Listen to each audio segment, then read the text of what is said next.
friends. We're so excited that you're here for this episode of Dev Collaborative TV. I'm Sandra Eby, Design, UX, and Marketing Strategist, and today I'm talking with Johanna Bates, co-owner of DevCollab. DevCollab builds websites exclusively for nonprofits, paying extra attention to accessibility and sustainability of content design and code.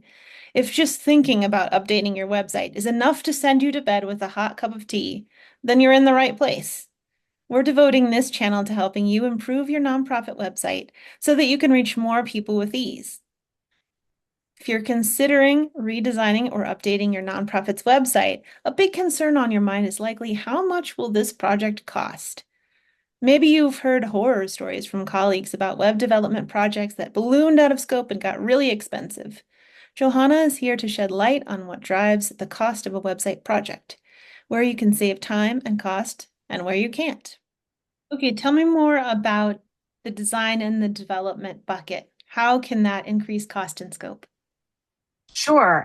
Website design can encompass many areas, including information architecture, UX design, and aesthetic design, visual design, branding, logos. You could spend almost as much as you could possibly imagine on design. You could animate everything. You could have interactive charts. You could have custom logos for every program. So it's just one of those bottomless pits where you could spend and spend and spend. There are some really key ways that you can consolidate and reduce and streamline costs in a web redesign or design project.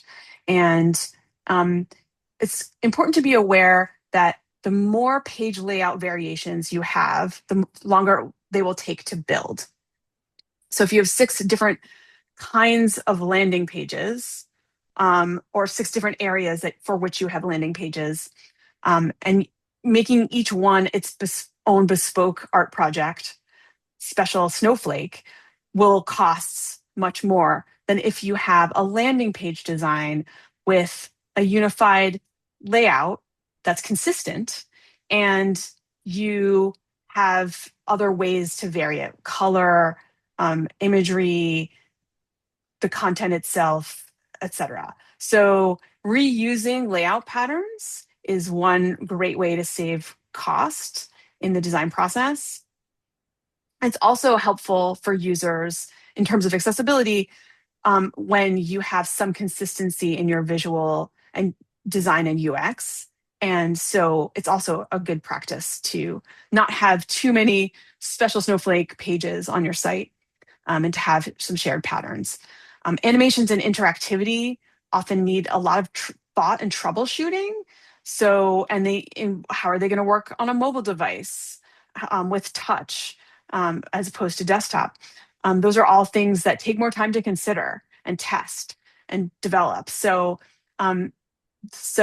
it's important to know that it's not bad to have those things, but you may want to think about whether you require them for your initial redesign or design and build project, or whether they could be added later.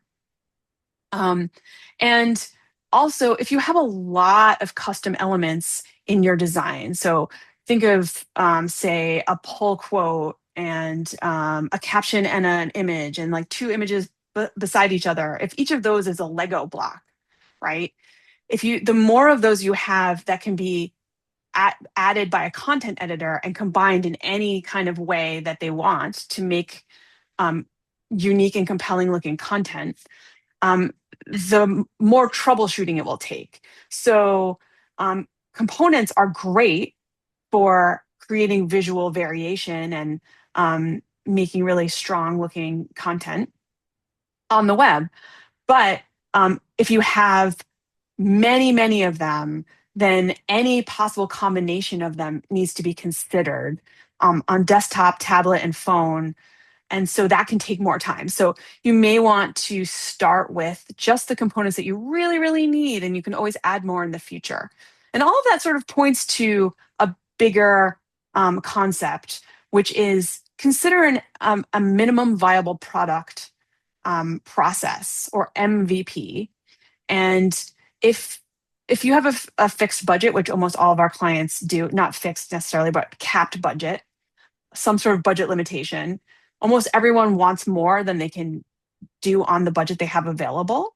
So, and sometimes you do want some more complex and fancy things, and but they're not top priority in your project. Well, you can always do them later. Figure out what your priorities are, and we during the discovery process can help you do that. Build those things first, and there can be a phase two of your project. Most websites are not ever finished, really, truly. They should evolve along with your organization and your users. And so, planning for future phases, whether they happen immediately after launch, you start a new phase, or whether you gather some user data on your new site and do another phase in a year or 2 years, doesn't matter, or you do things piecemeal as you're able. Continuing to work on your site in the future is a best practice anyway. But using an MVP process for that very first iteration of your site can help you control costs and scale things back and focus on your priorities. So it sounds like prioritization is key there. If someone wanted to do some pre-work, I could imagine them going to their organization, having conversations about what everyone's top priorities are for a new website or a redesigned website, collecting that. If you came to a web development team with that information already, what your internal team wants, what your users are asking you for, that would go such a long way to reduce cost, it sounds like. Yes.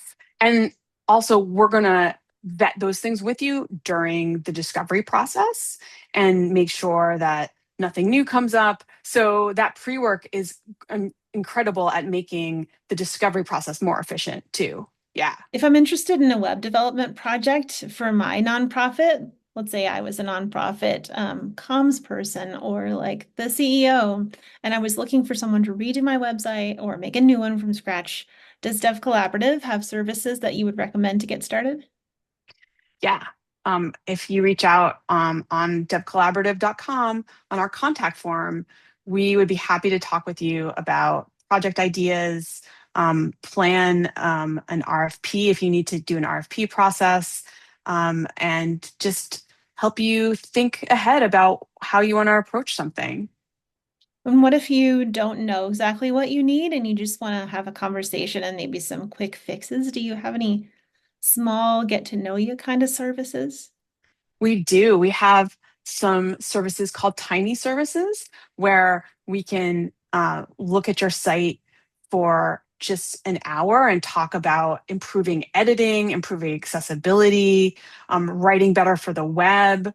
And we have consulting around protecting your site against government censorship and how to pick a content management system, Drupal or WordPress or Squarespace or Wix.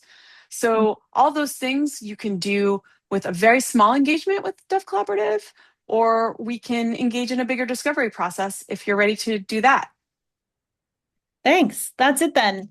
So if you found this helpful, then like or subscribe, as they say. We would love to know what you think of DevCollab's new series and what questions or topics you'd like us to cover in the future. Share this episode with your Drupal and WordPress using colleagues who might find this helpful. As always, let's collaborate.